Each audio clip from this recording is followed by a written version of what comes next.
Hey friends. Let me get that up later. I thought that was a piece of chrome. It's not. How are you guys? So if I look a little different, it's probably because I have a new phone. This week has kind of been weird. I don't know if you guys are getting the same thing, but yesterday I was running errands and my phone was at 90, at least 90, 91%. And then I think I hit YouTube and I was about to say something, or either it was after my last upload, my battery shot all the way down to 1%. And then the hard drive of my phone crashed.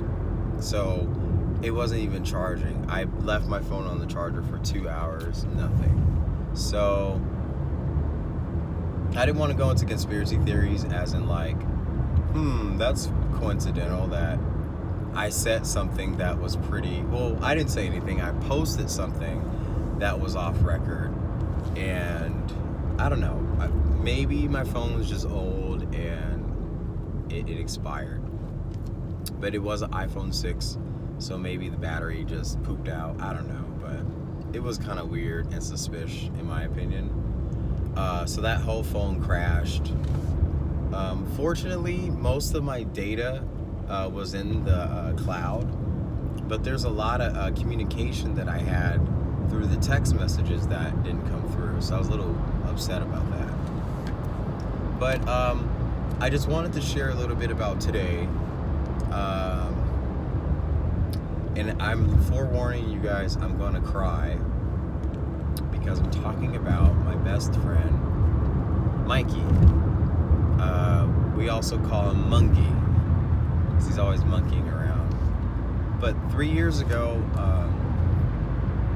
he had an illness and he avoided getting treatment or help. And then Obamacare kicked in. And so when Obamacare kicked in, he didn't know what to do, what information, he didn't know what steps to do to get help. So this isn't Obama's fault. It's just what people who weren't up to date, up to speed with the new healthcare system, they were lost. And so Mikey thought he would just weigh it out and just tough it out. And he was a pothead, so he used to always smoke weed for his wellness purposes. This is why I kind of get on people about CBD oil, that, you know, they can tell you what it does, but I don't know. I've tried CBD off and on, and I still don't get the relief. But anyways, it was on the 17th of June 2016 when he went to the hospital, and he texted me saying, hey dude, you know, don't be worried or anything, I'm just here in the hospital, I fainted. Of course I freaked out. A lot of us who were his friends, I need some water. A lot of us who were his friends, he is each person's individual soulmate. And it's rare that someone to that magnitude could be, 20 different people's soulmates, but he is. So, I known him at 17 years old, and I don't even know how we met, but we met senior year of high school. We lived in totally different cities, and we just hit it off. We were really good friends.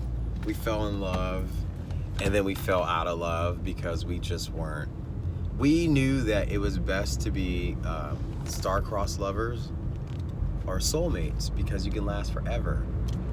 When you're in a relationship and you're young, you typically don't sustain a good relationship over time when you've known each other the whole time, when you see each other all the time. Thanks for letting me get over, person. Rude. yeah, so this is why I didn't post anything yesterday. I was just too down. You guys can probably see I was crying. But here's this picture. Focus, camera. So that's Mikey Monkey. And it's crazy because when I look at his eyes, I see my eyes. And I hold back crying about it because it just, what does it do? What does crying do when someone's not here anymore? But it's actually doing the work for him. It's actually doing the purging for him.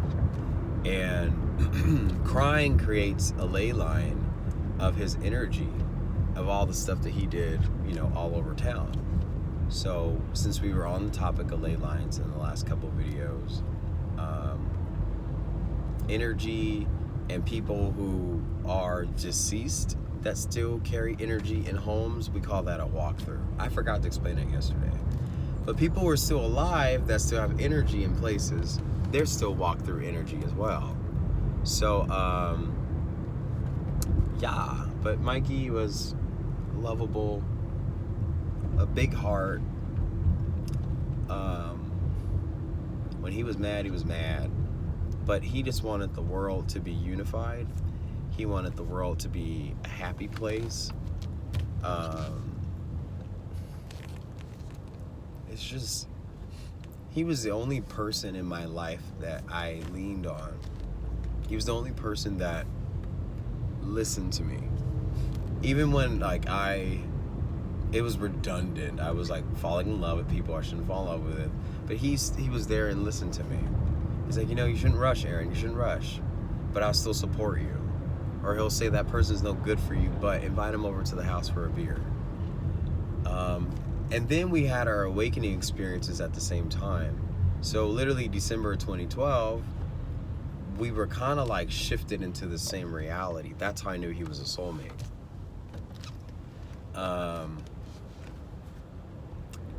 There's just nothing else I can say because talking about it just hurts because I think since that day 3 years ago, I just didn't want to say anything.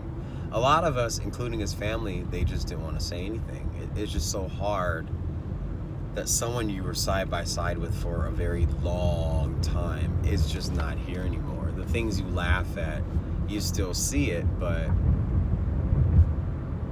it reminds you of that person. Or songs on the radio, songs in the background at the store, or you think you see them riding their skateboard, like, no, that's not him. You start going into the weird, trippy stuff, but I love him. I love him like anything, like a brother, a counterpart, a soulmate, a twin flame, a star-crossed lover. I love him that much. And I've tried to do channeling to communicate with him. He is not communicating with me at all. Like he's doing something somewhere. And the sad part of this whole story, well, the beautiful, but it's sad at the same time. His sister, she had a heart condition. She had it her whole life. Well, her heart failed 3 days after Mikey passed. So they were twin flames. Because if you enter the matrix or enter the dome with your twin flame, you go out with your twin flame. And yeah, that's the whole story in a nutshell. He would just want everybody to come together. That's all he wanted. He had a roster of different friends who never hung out with each other. But for his sake, he would bring everyone together. That's just what he did. Hey, everybody, you need to get along with each other. Sit down and eat a pizza. But I'll tell you guys the night that he did pass away. So I was at the doctor's office. I was in his doctor area where he was in intensive care. And he was on an oxygen tank because it's what do you call it, quarantine? And me, I was just like, you know what? That's my best friend. I'm not wearing a mask on my face. Sorry for the rumbling. I think I fixed it. Let's pull you guys off. So yeah, I go to his bedside. The doctor said I can give him Gatorade or something, water, soft fruits. So I brought him an orange Gatorade. I was talking to him about everything. And then he gripped my hand as if, you don't want to let someone go and they're leaving. It was that kind of a grip where, don't leave me, don't leave me, don't leave me, don't leave me. And it was like that kind of grip where I heard him mumble something, but because he had pneumonia and a breathing tank, he was really exhausted. And I didn't hear what he said, but what I thought he said was, I'm going to go, please stay with me. Or I'm leaving, please stay with me. And so I go home, I took a nap, and in that nap, there was this yellow circle, like a portal or a light in a tunnel. And it was weird because I was walking to this light, and then Jesus the man, or Jesus the angel, he was really huge and tall. And what he did was he came out of that light. He gave me a hug. He had Mikey and his sister. There was another girl. I didn't know it was his sister at the time. But 3 of us were in the arms of Jesus in that long robe. And then he said, I'm going to show you guys something. So he did one jump, and we literally flew off the earth. And the earth was convex when I looked at it. We saw the stars and the sun. We saw the other heavens, the other suns. It was just really beautiful outside of the dome. Then he did a nosedive and pierced into the earth, where in the hollow earth, there are 2 sides. This was just in my dream state. I don't know if it's true or not, but one side leads to, it's kind of like the theory of hell, but you were just there and you were chilling. You cannot get out because there are entities that have bombarded that entrance, so no one can get out. But the walls of that cave, it was like flesh. It felt like human flesh. It was kind of weird. And whatchamacallit, there were these weird red beings, and these red beings were trying to grip you to exchange their ugly form for your body, or to intercede into your body and become you instead of the ugly body they had. It was kind of weird. And also in the dream, these red things, they had one eye and they had a body, and they were all giving birth. So they didn't have a gender, but they did have like a birth canal, and that was kind of weird. I do remember one of them grabbed me by the wrist, and if this were astral projection, I was actually stuck and I couldn't get out until this thing let my ankle go.